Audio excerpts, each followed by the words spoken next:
chaque année, nous publions 2 fois par an l'Observatoire de l'e-pub. Et donc, j'ai le plaisir de vous annoncer que le prochain aura lieu le 12 juillet.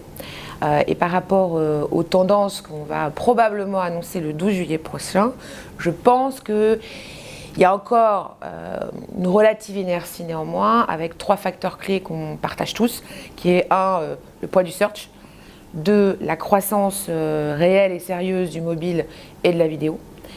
Et le 3e point, c'est, on va dire, la concentration du marché sur 2 acteurs, qui sont Google et Facebook.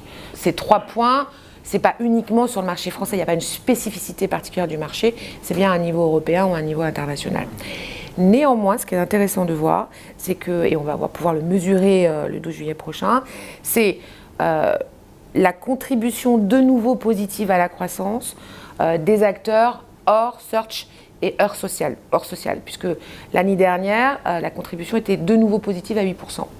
Donc ça, c'est assez intéressant. Donc le vrai challenge du 12 juillet prochain, ça va être de voir si cette légère reprise de la croissance, de nouveau hors les acteurs search et social, va continuer ou pas.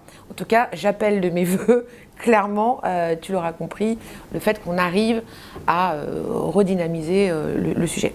Après, ce qui est intéressant de voir au niveau du marché, c'est que au-delà des grandes tendances structurelles, on voit là encore de nouveau des enjeux apparaître. Il y a un enjeu assez important qui est finalement aujourd'hui, il y a un silo entre l'évaluation de la performance des médias historiques, télévision, affichage, presse, radio, et de l'autre côté, la croissance du digital. Et il y a très souvent une opposition qui est faite. Donc nous, on est en train de travailler et on espère pouvoir annoncer les premiers résultats en juillet sur comment on peut consolider et comment on peut recomposer la contribution à la croissance de ces acteurs historiques par le digital. Donc ça, ce serait assez nouveau comme approche. Et derrière, un message finalement de dire arrêtons de mettre effectivement les médias dans des cases, arrêtons de travailler une logique d'opposition et vraiment ayons une approche holistique et une approche de convergence. Je suis annonceur, moi mon enjeu c'est pouvoir effectivement toucher mon consommateur au travers d'un écosystème et pas effectivement me dire d'un côté je vais aller toucher de cette manière-là et de l'autre côté je vais aller toucher de cette manière-là. Évidemment derrière ça va toujours appeler l'éternel sujet du marché, comment on mesure l'efficacité d'une logique d'écosystème et d'une logique où on a effectivement à la fois des médias historiques et à la fois du digital. En micro, un sujet qu'on a vraiment travaillé et qui a été une demande importante d'une partie de nos membres, c'est aussi le suivi de l'audio digital qui est vraiment en train d'évoluer, qui est en train de devenir un marché. On voit aux États-Unis, on parle déjà de quelques milliards de dollars, donc ça va toucher beaucoup plus vite. Nous, c'est plutôt quelques centaines de milliers d'euros. Mais néanmoins, on voit bien là une légère émergence. Donc évidemment, l'enjeu du SRI, c'est de pouvoir tracer les tendances aussi qui émergent.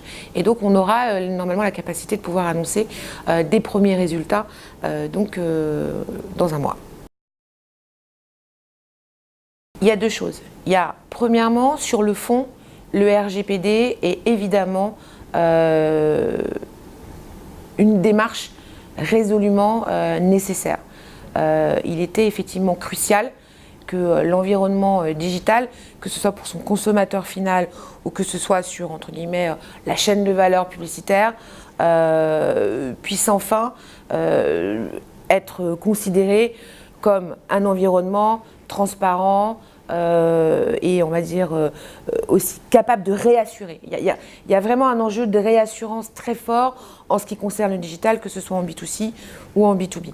Donc à la base, le RGPD, c'est un Big Bang, pour reprendre ton terme, positif, vertueux, dans la durée.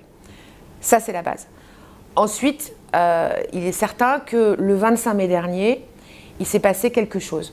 Alors on l'a appelé le Google Gate, le RGPD Gate, le Black Friday, enfin bref, on a eu pas mal d'acronymes à ce sujet.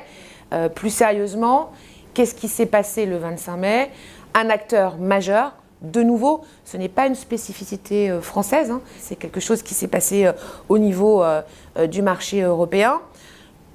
Google, sans anticipation réelle, sans concertation des différents acteurs du marché publicitaire, a coupé l'accès à une partie des éditeurs et des régies aux achats DBM. Point.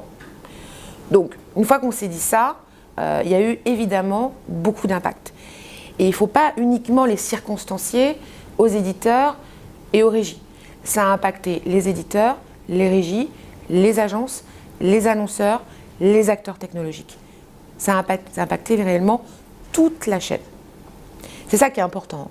D'où le fait que le 9 juin dernier, d'ailleurs, et c'est une première, c'est la première fois que toute l'interprofession s'est réunie pour effectivement et demander à Google d'avoir une explication face à face, puisqu'il y a un moment, les courriers c'est bien, mais c'est bien aussi de se mettre autour d'une table et de discuter, parce qu'il s'est passé quelque chose d'assez grave. Qu'est-ce que ça veut dire derrière? C'est effectivement, de nouveau, Google, est-ce que c'est essentiel qu'il soit dans une démarche de compliance par rapport au RGPD? Bien sûr. Est-ce que tout le monde doit le faire? Bien sûr. Maintenant, les conséquences et le fait qu'il n'ait pas anticipé et qu'ils aient, entre guillemets, même au niveau de la France, subi cette coupure brutale, nous pose problème. C'est ça qui nous pose problème. Donc nous, ce qu'on demande simplement, c'est la capacité à pouvoir garantir à tous les acteurs de la chaîne un écosystème publicitaire, pour le dire simplement, ouvert. Et deuxième point, la capacité d'avoir un dialogue continu avec Google pour anticiper, travailler en concertation, préparer le marché. Aujourd'hui, on peut dire que dans la majorité des cas, ça a été rétabli en ce qui concerne effectivement l'accès. Néanmoins, et c'est ce qu'on a expliqué à Google, notamment l'UDECAM, quand on s'est vu la semaine dernière, c'est les impacts pour les agences et pour les annonceurs. Un plan de communication, ça se construit dans la durée. Un plan de communication, quand effectivement on est dans un environnement programmatique, c'est à la performance. Et que globalement, il y a eu un cut dans les plans qui ont été opérés par les agences pour les annonceurs, ou les annonceurs qui opéraient en direct par ailleurs. Et donc ça, à récupérer, à remettre en place, ça prend un temps infini. Au-delà du fait que ça a mobilisé de la ressource dans toutes les entreprises, en termes de temps passé, en termes aussi de juridique. Et l'autre point aussi, on parle toujours des grands éditeurs, des grandes régies, des grands annonceurs, des grandes agences, mais il y a aussi les petits et les moyens de la chaîne qui, eux, ont peut-être moins de capacité à rentrer en dialogue aussi rapidement qu'on a pu le faire avec Google, à effectivement avoir une assistance pour les aider effectivement à gérer le problème, parce que pour certains, il y a eu des impacts de chiffre d'affaires, et c'est vrai qu'une journée perdue de chiffre d'affaires, c'est toujours une journée de trop. Et c'est ça qui est important. Et c'est vrai que vu de la fenêtre de Google, c'est vrai que eux, par rapport à leur position, les rapports économiques sont clairement pas les mêmes. Donc ce qu'on demande également, c'est effectivement la capacité à ce que de manière équitable, les acteurs de la chaîne puissent anticiper et être accompagnés, que ce soit par Google. L'idée, c'est pas non plus d'être dans une logique uniquement Google. Aujourd'hui, c'est Google, demain, ça peut être un autre acteur. C'est pas le sujet. Hein. Il faut pas penser qu'on cherche à diaboliser la démarche de Google. C'est juste nous, on se base sur des faits avérés et clairement une situation concrètement qui a été très dommageable pour tout le marché publicitaire et qui continue d'avoir des effets. Et du coup, ça veut dire que là, il faut maintenant qu'on conserve cette prise de dialogue avec eux et surtout qu'eux nous garantissent effectivement un accompagnement à la mesure des enjeux. C'est la première fois en fait que un certain nombre de régies s'associent pour avoir effectivement une démarche de labellisation par un tiers. Le label, en fait, c'est un processus de certification des membres du SRI pour derrière démontrer la capacité du site à répondre aux grands enjeux du marché. Le premier, c'est la brand safety. Le deuxième, c'est la visibilité. Le troisième, c'est la fraude. Le quatrième, c'est l'expérience utilisateur, qui est évidemment un enjeu extrêmement important. Et le dernier, quelque part, il n'y a pas d'ordre, parce que les 5 sont importants, c'est la capacité aussi à apporter à l'internaute une information claire sur qu'est-ce qui va se passer de manière simple avec l'utilisation de ces données personnelles. On a 69 sites qui sont désormais labellisés. Alors, derrière ces 69 sites, qu'est-ce que ça veut dire? Ça veut dire 46 millions de visiteurs uniques et un reach de plus de 87% à la fin de la deuxième vague, en quelques mois. Donc ça, on commence à avoir, entre guillemets, une taille critique. Pourquoi je parle de taille? Parce que je reprends mon ancienne casquette.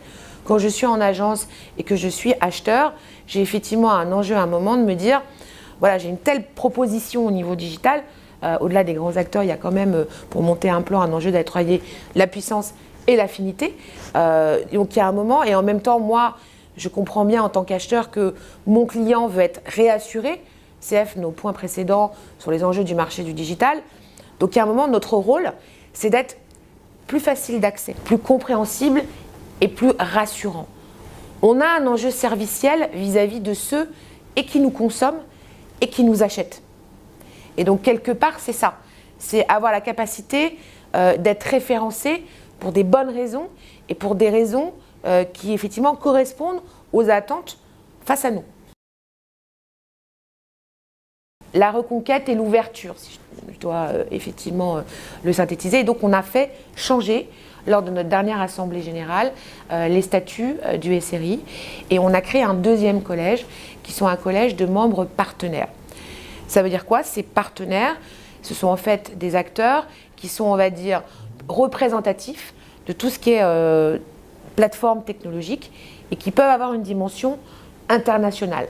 Donc, entre guillemets, le côté acteur ou syndicat français, marché français, on souhaite effectivement avoir une ouverture. Et deuxième point, c'est comment le SRI a une plus grande représentativité de la réalité du marché.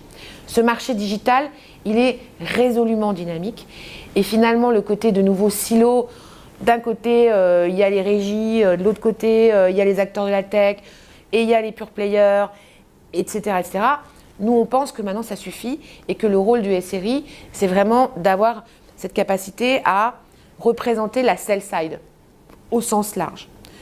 Et donc, j'ai le plaisir de t'annoncer ce matin que nous avons déjà 4 nouveaux membres partenaires, Gravity, AppNexus, Freewill et Tids.